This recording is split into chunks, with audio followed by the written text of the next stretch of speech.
আল্লাহ পাক রব্বুল আলামিন সুদ খাইতে নিষেধ করেছেন। আল্লাহর ভয় অর্থ হলো সুদ না খাওয়া, গোপনে জেনার গুনার মধ্যে লিপ্ত না হওয়া, এটা হলো আল্লাহ পাকের ভয়।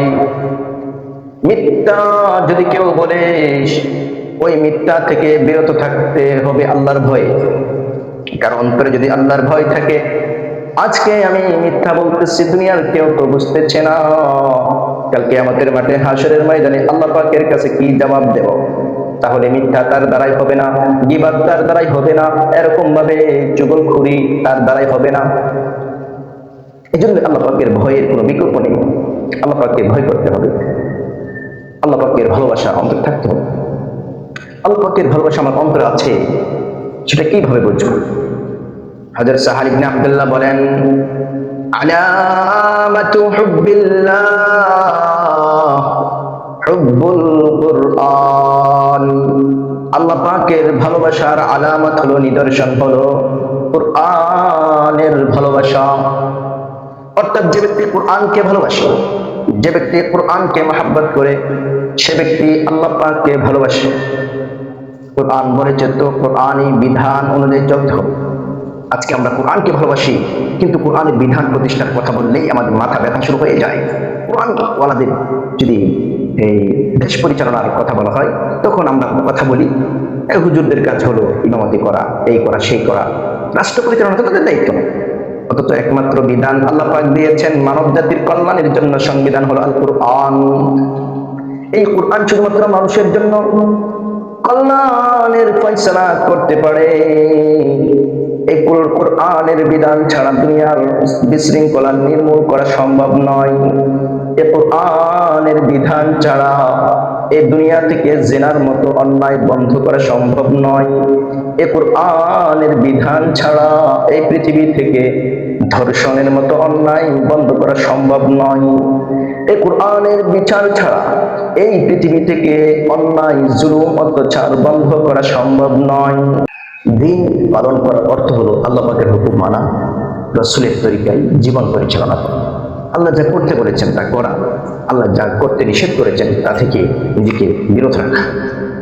সুতরাং কোনো ব্যক্তি যদি পরিপূর্ণ দিন পালন করতে চায়, আল্লাহ পাকের হুকুম মানতে চায়, আল্লাহ পাকের হুকুমের অনুসরণ করতে চায়, তার জন্য আল্লাহ পাকের মহাব্বত তার অন্তরে থাকতে হবে।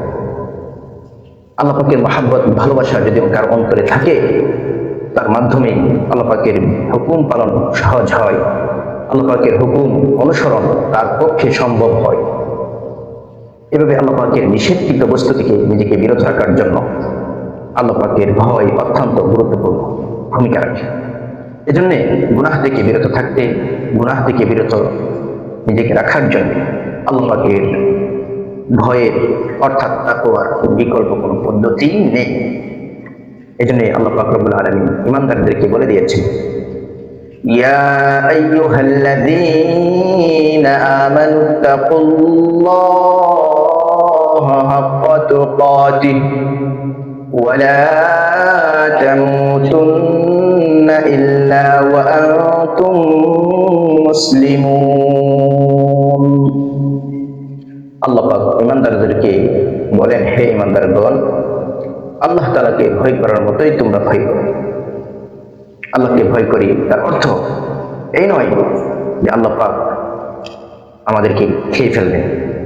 আল্লাহ পাকের ভয় করার অর্থ হলো আল্লাহ পাকের ভয়ে আল্লাহ পাকের নিষেধকৃত বস্তু থেকে বিরত থাকা। আল্লাহ বলেছেন নামাজ পড়ো, নামাজ পড়বে। আল্লাহ পাক রব্বুল আলামিন সুদ খাইতে নিষেধ করেছেন। আল্লাহর ভয় অর্থ হলো সুদ না খাওয়া, গোপনে জেনার গুনার মধ্যে লিপ্ত না হওয়া, এটা হলো আল্লাহ পাকের ভয়। মিথ্যা যদি কেউ বলে, ওই মিথ্যা থেকে বিরত থাকতে হবে আল্লাহর ভয়ে। কারণ অন্তরে যদি আল্লাহর ভয় থাকে, আজকে আমি মিথ্যা বলতেছি, দুনিয়ার কেউ তো বুঝতেছে না, কালকে আমাদের মাঠে হাসরের ময়দানে আল্লাহ পাকের কাছে কি জবাব দেব? তাহলে মিথ্যা তার দ্বারাই হবে না, গীবত তার দ্বারাই হবে না, এরকম ভাবে চুগলখুরি তার দ্বারাই হবে না। এই জন্য আল্লাহ পাকের ভয়ের কোনো বিকল্প নেই। আল্লাহ পাককে ভয় করতে হবে, আল্লাহ পাকের ভালোবাসা অন্তরে থাকতে হবে। আল্লাহ পাকের ভালোবাসা আমার অন্তরে আছে, সেটা কিভাবে বুঝবো? হযরত সাহাল ইবনে আব্দুল্লাহ বলেন, আলামাতু হুব্বিল্লাহ হুব্বুল কুরআন। আল্লাহ পাকের ভালোবাসার আলামত হলো, নিদর্শন হলো কুরআনের ভালোবাসা। অর্থাৎ যে ব্যক্তি কুরআনকে ভালোবাসে, যে ব্যক্তি কুরআনকে মহব্বত করে, সে ব্যক্তি আল্লাহ পাককে ভালোবাসে। কুরআন বলেছে তো কুরআনী বিধান অনুযায়ী চলতে হবে। আজকে আমরা কুরআনকে ভালোবাসি, কিন্তু কুরআনের বিধান প্রতিষ্ঠার কথা বললেই আমাদের মাথা ব্যথা শুরু হয়ে যায়। কুরআন ওয়ালাদের যদি এই দেশ পরিচালনার কথা বলা হয়, তখন আমরা কথা বলি হুজুরদের কাজ হলো ইমামতি করা, এই করা সেই করা, রাষ্ট্র পরিচালনা তো তাদের দায়িত্ব নেই। অথচ একমাত্র বিধান আল্লাহ পাক দিয়েছেন মানব জাতির কল্যাণের জন্য, সংবিধান হলো আল কুরআন। এই কুরআন শুধুমাত্র মানুষের জন্য কল্যাণের ফয়সালা করতে পারে। এই কুরআনের বিধান ছাড়া দুনিয়ার বিশৃঙ্খলা নির্মূল করা সম্ভব নয়। এই কুরআনের বিধান ছাড়া এই দুনিয়া থেকে জিনার মতো অন্যায় বন্ধ করা সম্ভব নয়।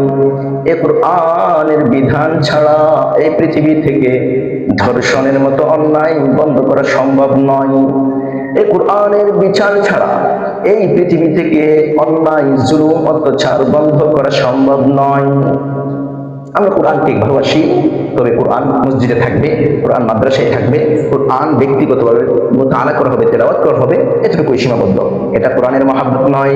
কোরআনের মহাব্বত যদি আমার অন্তরে থাকে, আমার আগ্রহ থাকবে সারা পৃথিবীর মধ্যে যেন, বিশেষ করে আমাদের রাষ্ট্রের মধ্যে যেন রাষ্ট্রীয় পর্যায়ে কোরআনের বিধান থাকে। এখন আমাদের মধ্যে এটা নাই। রাষ্ট্রীয় পর্যায়ে কোরআনকে উঠতে আমরাই সহযোগিতা করি না, বরঞ্চ বিরোধিতা করি। এটা কোরআনের ভালোবাসা নয়। হযরত সাহাল ইবনে আব্দুল্লাহ বলেন, যার ভিতরে কোরআনের ভালোবাসা নেই, কোরআনের প্রতি মহব্বত নেই, আন্তরিকতা নেই, তার ভিতরে আল্লাহ পাকের মহব্বত নেই। আর কোরআনের মহব্বত আছে কি নাই সেটা বুঝবে কি করে? যার ভিতরে রাসূলের সুন্নাত নাই, রাসূলের ভালোবাসা নাই, তার ভিতরে কোরআনের মহব্বত নাই। কেন?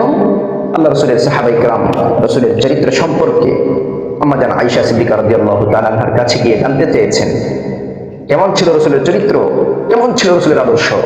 আম্মা জান আয়েশা রাদিয়াল্লাহু তাআলা আনহা বলেন, কানা উলুহু আল কুরআন। রাসূলের চরিত্র ছিল কুরআন, অর্থাৎ রাসূল যেন একটি জীবন্ত কুরআন ছিলেন। কোরআনে যা করতে বলেছে রাসূল তা করেছেন, কোরআনে যা থেকে নিষেধ করেছেন রাসূল তা থেকে বিরত রয়েছেন। এজন্য রাসূল সাল্লাল্লাহু আলাইহি ওয়াসাল্লামকে ভালোবাসার অর্থ হলো কোরআনকে ভালোবাসা, কোরআনকে ভালোবাসার অর্থ হলো আল্লাহ পাককে ভালোবাসা। আর আল্লাহ পাকের ভালোবাসা যার অন্তরে থাকবে, তার মাধ্যমে সৎকর্ম সংগঠিত হবে, তার মাধ্যমে অন্যায় অনাচার দূর হবে, তার মাধ্যমে অন্যায় অনাচার, জুলুম, অত্যাচার, নির্যাতন, নিপীড়ন, নিষ্কাশন হবে, দূর হয়ে যাবে। এজন্য সকলকেই সংযমী হয়ে ঐক্যবদ্ধভাবে কোরআনকে ভালোবাসতে হবে। কোরআনকে ভালোবেসে শুধুমাত্র মসজিদে সীমাবদ্ধ না রেখে মসজিদের মিম্বার থেকে শুরু করে সংসদ পর্যন্ত কোরআনের আওয়াজকে উদ্ধার করতে হবে। তাহলে দেশ জাতি কল্যাণ বয়ে আনবে।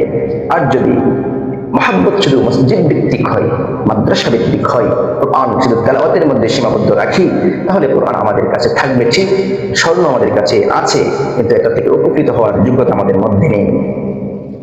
এজন্য আল্লাহ পাকের ভালোবাসা পেতে হলে কোরআনকে ভালোবাসতে হবে। কোরআনকে ভালোবাসতে হলে রাসূলের আদর্শকে ব্যক্তিগত জীবন, পারিবারিক জীবন, সামাজিক জীবন, রাষ্ট্রীয় জীবন, আন্তর্জাতিক জীবন পর্যন্ত এই কোরআনকে বাস্তবায়ন করতে হবে, কোরআনকে পরিচালনা করতে হবে, কোরআনকে মাস্টার মাইন্ড মনে করতে হবে। আল্লাহ পাক যা কিছু বলেছি আমাদের সকলকে বুঝার এবং মানার তৌফিক দান করুন।